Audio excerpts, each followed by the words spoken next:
aka kanya kenshi cyane wumvisha abantu benshi bavuga ati cyangwa nawe uvuga ati ese Irani ikwiye koko kwemera ibyo isabwa? Ese Irani ikwiye kwemera ikaba yakumvikana Leta Zunze Ubumwe za Amerika ikaba ari ica bugufi ikemera ibyo Amerika irimo irayisaba, cyangwa se Irani ikwiye kwemera nyine ikakomeza guhangana? Abantu bakavuga ati ubundi Irani yakwemera ibyo Amerika iri kuyisaba ikareka gukora biriya bintu byose Amerika iri kuyisaba, ubundi amahoro akaza, ubundi ibintu bikagenda neza, Amerika na Irani bikumvikana. Ariko ukaza gusanga none wibaza ati ese none niba ibikoze byagenda bite mu by'ukuri, byaza gutanga iki mu by'ukuri? Ese ibihano birahita bikurwaho ako kanya? Ese abanyepolitike bo muri Amerika barahita bafata Irani nk'inshuti yabo? Ese abaturage ba Irani, abanyeshuri, abahinzi ndetse n'ababyeyi bose muri ruhame, bose koko barahita bagira ubuzima bwiza? Cyangwa ibi si ibindi bintu, cyangwa se si ibintu biba bisanzwe?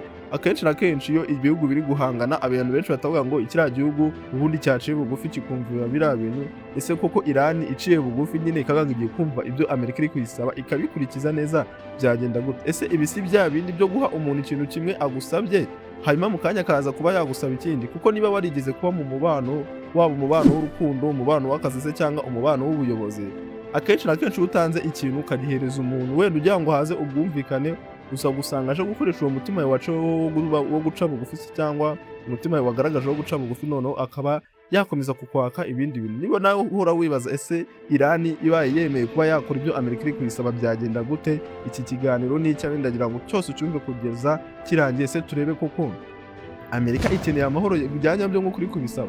Ese ubundi Irani nica bugufi ikabikora bizagenda bite? Bizagenda ite ku isi yose? Peteroli irongera iboneke, ibijyanye n'amavuta byongera biboneke se, cyangwa Irani biraza yo kubigendekera bite? Kora subscribe ubundi tubyinjiremo tumenye mu gihe Irani yaciye bugufi ikemera Amerika ibyo ishaka, nk'uko tuzi ko Amerika izagumya kuyitetereza, bizahita bigenda bite? Gumana nanjye hano mu kanya gatoya cyane, kuko ibyo ngiye kukwereka si ibya Irani gusa, cyangwa se si ibijyanye n'iyi ntambara gusa, ni ibijyanye n'imbaraga n'imitekerereze y'abantu, nuko bigenda iyo ufite imbaraga nkeya ugerageza gushimisha umuntu ufite imbaraga zirenze izawe, kandi igisubizo gishobora guhita gihindurwa uko wabonaga ibijyanye n'iyi ntambara ndetse n'uko wafataga Irani ndetse na Leta Zunze Ubumwe za Amerika. Reka nguhe urugero rworoshye. Tekereza uri mu mubano, umuntu mukundana ahora akubwira ati ishesheri cyangwa se mukunzi wanjye wankore iki kintu ko noneho biraza kugenda neza, ko ndakwishimiye. Icyo kintu ugaca bugufi ukakimukorera, akongereje akagaruka ati noneho hari akabazo nagize, cyangwa se hari ahantu bitari kugenda neza, wamfashije ukankorera iki kintu. Ukavuga ngo ni umukunzi wanjye, ukongera ukagikora. Nanone ejo ubundi munsi agahita agaruka, ariko nanone mama wanjye ameze nabi, ariko nanone murwa hari akabazo, hari akantu nari nkeneye ko nkorera, wambabariye ukamfasha ukabigenza gutya. Uko rero niko bihora bigenda, nta kintu kijya gihinduka. Uzasanga waragiye ugahindura ibintu byinshi kuri wowe, amafaranga yawe akagushiraho, ibintu byinshi bikagenda bihinduka. Niba nagusaba kugenda uhinduka muri wowe, ugasanga imyitwarire yahindutse, imirongo yawe ntarengwa yahindutse, uko niko kuri. Ariko nubwo ibyo byose wabikoze se cyangwa wagiye ugerageza kuba wamukorera ibyo bintu, niba bivuze ko umubano ugiye guhita uba mwiza, kuko nyine uwo muntu uhora ugusaba ikintu ni wa muntu utajya unyurwa. Nimba umuntu agusabye ikintu rimwe akagaruka akagusaba ikintu bwa kabiri, nitumenya ko uwo muntu ntabwo anyurwa, azahora agusaba, kandi mu gihe utagikoze muzahita mushwana cyane bikomeye, ndetse na bya bindi wakoze byose ahite abyirengagiza. Abahanga mu bitekerezo babyita guhindura nyine imikorere y'umuntu bitewe n'uburyo umusaba akaba yaguhereza. Buriya ari ukuntu umuntu aba azwiho kuba ari umuntu usanzwe, umuntu nyine uri strict, umuntu nyine muzima, ariko bitewe n'uko yahuye n'umukunzi se cyangwa umuntu uhora umusabiriza ibintu, ukaza gusanga noneho aje mu nyuma gusigara nta mutima mwiza agira, atafasha n'umuntu wese, bitewe n'uko yashyizweho igitutu n'uwo muntu wahoraga umusaba ikintu. None ibi ngibi bishyire ku rwego rw'ibihugu. Dore amateka ya Irani, ibintu byabaye koko, ibintu birahita bigusubiza inyuma ndetse bihita bikugarura aka kanya. Irani yemeye ibyo Leta Zunze Ubumwe za Amerika iri kuyisaba, byandinda bite? Mu 1953 perezida wabo watowe Mohammad Hussein yashakaga ko peteroli y'igihugu ikoreshwa n'abaturage bacyo, CIA n'Abongereza baramuhiritse. Muri 79 habayeho impinduramatwara kubera uburakari bw'ayo mateka, ndetse mu 1980 mu ntambara ya Iran na Iraq, Amerika yashyigikiye Saddam Hussein nubwo yakoreshaga ibitwaro, kandi ibitwaro bikomeye byica abantu.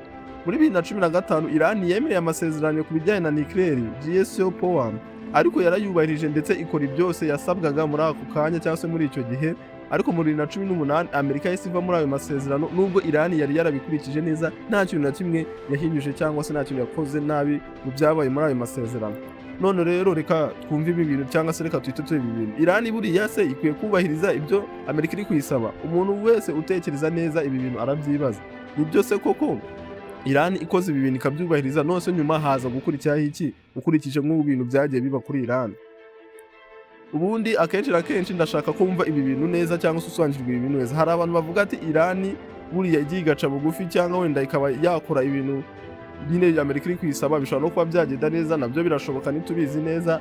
Ariko se buriya koko ukurikije nyine imyaka yagiye icaho Amerika ukuntu yizi ukuntu igiye ibana n'ibindi bihugu, ese koko byagenda neza? Hari n'abantu baba bavuga ngo Iran nayo yagiye ikora ibintu bibi, nyine yagiye ijya mu ntambara nyinshi akenshi na kenshi. Ibyo ngibyo nabyo ni ukuri, ariko nanone amateka ya Amerika kuri Iran nayo ntabwo ari meza, ntabwo Amerika yabaniye neza Iran.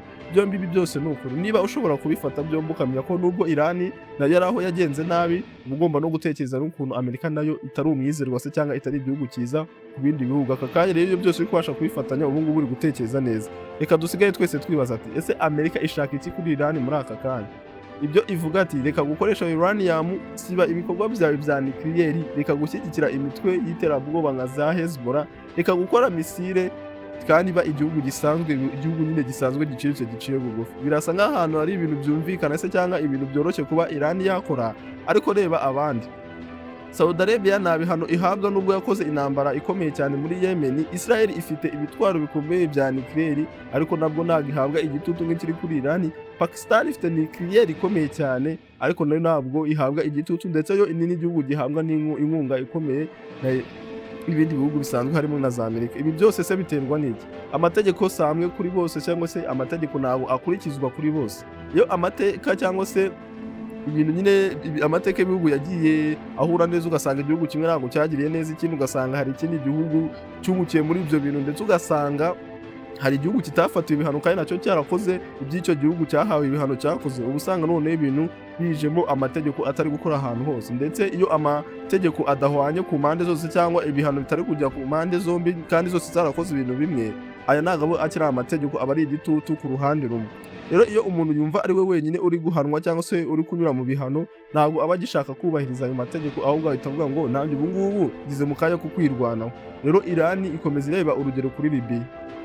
Libya yaretse ibijyanye na nucleaire nyuma y'imyaka 10 ubuyobozi bwayo burahirikwa, perezida wawo aricwa. Isomo Iran yafashe ati ni ukureka intwaro za kirimbuzi cyangwa kureka intwaro za nucleaire si umutekano, ahubwo ni ukugaragariza intege nke Leta Zunze Ubumwe za Amerika.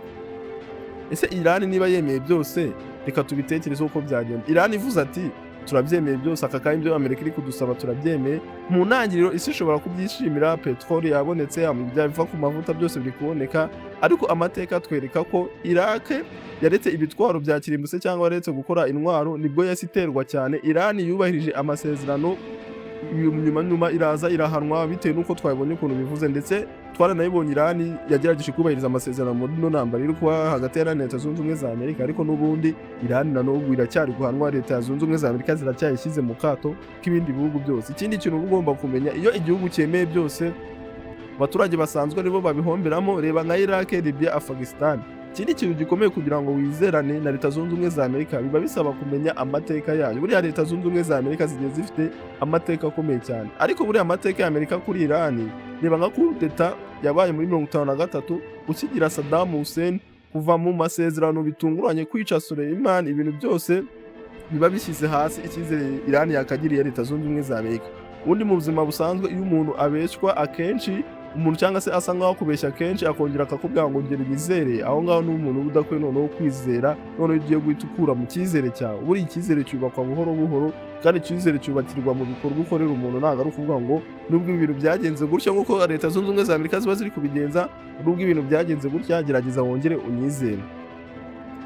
Hari abantu benshi baba bareba ibi ngibi bafite ububabare, cyangwa se abantu tuba turi gukurikirana izi ntambara tufite ububabare. Abanya-Iran bafite imiryango iri kubaho nabi muri aka kanya, Abanyamerika bari kumva bashaka umutekano, bose basa nkaho bafite ukuri mu buryo bwabo. Iran iri gushaka umutekano w'igihugu cyayo, vuga ngo dufite ibi bitwaro se cyangwa dufite nucleaire nta gihugu cyatwataka. Amerika nayo iri gushyira muri rusange rw'isi yose ati ngo igihugu gifite bijyanye na nucleaire, cyane cyane nka Iran izwiho ibintu by'intambara, bashobora kuba bakora ikintu gikomeye, bati nabo bari gushaka umutekano w'isi yose muri rusange. Bose basa nkaho bafite ukuri, ariko ikibazo ni iki ngiki. Hari abantu benshi bakomeze kungukira muri ino ntambara, abantu bakora intwaro zigiye zikomakomeye, abanyepolitiki ndetse n'abashaka inyungu ku giti cyabo. Ababa barasaba abanyepolitiki usanga baba ari abaturage basanzwe. igihombo rero kuri Irani yagira mu gihe yemeye ibi bintu byose, cyangwa se mu gihe ivuze ngo igiye guca bugufi yumvire ibyo Leta Zunze Ubumwe za Amerika ziri kuyisaba. Irani si igihugu gusa, Irani ni umuco umaze imyaka 3000 ubayeho. Ibi bituma bumva agaciro kabo gakomeye cyane. Rero iyo babwiye ati ngo kora ibi byose, baba bumva ari nko gusuzugurwa cyangwa se ari ugucibwa amazi. Hari igitekerezo cyitwa reactance. Iyo umuntu yumva ko bamwambira uburenganzira bwe ahubwo arushaho kuburwanirira, cyangwa se iyo umuntu yumva ko abantu batari kumubaha se cyangwa batari kumufata nk'abandi, amategeko atari gukurikizwa nk'uko ahandi akurikizwa, aho ngaho noneho nibwo naho ahita arushaho kurwanirira ubwo burenganzira bwe. Rero niyo mpamvu igitutu kinini kiri gututuma kuri Irani, ahubwo kiri gutuma Irani irushaho gukomera. Rero ibihano ntabwo bikomeretsa abayobozi, ibihano bikomeretsa abaturage, kandi byangiza urubyiruko rwagashoboraga kuba rwahindura ndetse rwakubaka igihugu. Rero aka kandi ndagira ngo uhindure uko watekerezaga. Niba watekereza gute cyangwa se wibazaga uti Irani se ikoze ibyo Amerika ishaka byagenda gute, wegerageza uhita utegereza uti ese igihe Irani yakoze ibyo Amerika ishaka, uyu mubano hagati ya Irani urahita ufomingwa se, cyangwa umubano urahita usigara hagati na Irani uraba umeze ute? Amerika ntabwo ari cya gihugu ukorera ibyo ishaka ngo bihite birangira, ahubwo ibibonye inzira se cyangwa ibonye uburyo bwo kujya none ihora igukoresha igusaba ibintu byawe bya buri munsi. Buriya amahoro arambye yubakwa mu gihe hari kubahana hagati y'ibihugu byombi, inyungu impande zombi, ndetse n'agaciro kuri buri ruhande, kubahana ndetse no guhana agaciro. Nta mahoro ava mu gushyira undi hasi cyangwa kumva ko ukwiye gucira umuntu bugufi hasi kugira ngo amahoro aboneke. Hari abantu bavuga ati ngo ku burenganzira bwa muntu muri Irani, nibyo koko umuturage Irani kwe nabo kwitekereza ku baturage, kavuga ngo tireka dukore ibintu ku baturage, ariko iki ni ikibazo gikomeye cyane. Ibihano ntabwo bikemura ikibazo se, cyangwa nk'uko Amerika iba yarakize ibihano bikomeye kuri Irani, ntabwo ari byo bikemura ikibazo. Ibihano ni bituma abaturage ahubwo bababara kurushaho, aho kugira ngo abo bayobozi nyine bari guhangana aribo bababara. Rero imbaraga za nyazo kuvuga ngo Irani igiye guhinduka se cyangwa Irani igiye gufata imyanzuro, imbaraga za nyazo zava mu baturage, ntabwo zava mu bihano Leta Zunze Ubumwe za Amerika ikomeje gushyira kuri Irani, kuko Irani niyo abaturage ba Irani nibo bazababara, ntabwo buriya abayobozi bari kuba bafata ibihano aribo bazababara. Rero ibihano bigira ingaruka nyinshi cyangwa se bikomera abaturage cyane ugereranyije n'abari mu nzego zo hejuru. Reka dusubire rero twatangiye nyuma turimo turasoza iki kiganiro. Niba Irani yemeye byo byose Amerika iri kwisaba aka kanya, byagenda bite? Icyo amateka atwereka cyangwa se ku bijyanye na Leta Zunze Ubumwe za Amerika ndetse no na Irani, nk'uko twari tumaze kubibona hejuru, si amahoro, si iterambere, ahubwo ni ibindi bintu izasabwa, ndetse n'ubwo n'igihugu kizahita gitangira gusenyuka nk'ibyagiye biba muri Libya. Si uko Amerika ari mbi gusa, si nuko Irani nayo ari nziza, ahubwo uburyo burimo iki kibazo cyangwa se uburyo ibi bintu byose bikorwa, ibi bintu byose biba bitaturuka ku cyizere bitewe n'ukuntu ibihugu bizi ko ibindi byagiye bibanirana n'ibindi bihugu, ukuntu Amerika yafashe ibindi bihugu, ndetse na Irani mu gihe Amerika ikiri gutekereza ukuntu Irani ishobora kuba yatekereza nabi igahita izo ntwaro yakoresheje zifashishwa mu kuba yakora ibindi byaha bikomeye. Niyo mpamvu Amerika nayo itari kuvuga ngo ntabwo yahita ireka ngo ihite ihara Irani ibe yakora ibyo bitwaro. Rero icyakora aka kanya amasezerano kugira ngo abe meza, Irani bayireka igakomeza gukorera ibyo bya nuclear mu mahoro, mu bintu nyine gahoro gahoro nta kibazo, ibihano bikagabanuka buhoro buhoro kuri Irani, ndetse abaturage bakabona amahirwe yo kubaho ubuzima bwabo bagenewe, impande zombi zigakomeza zikubahana.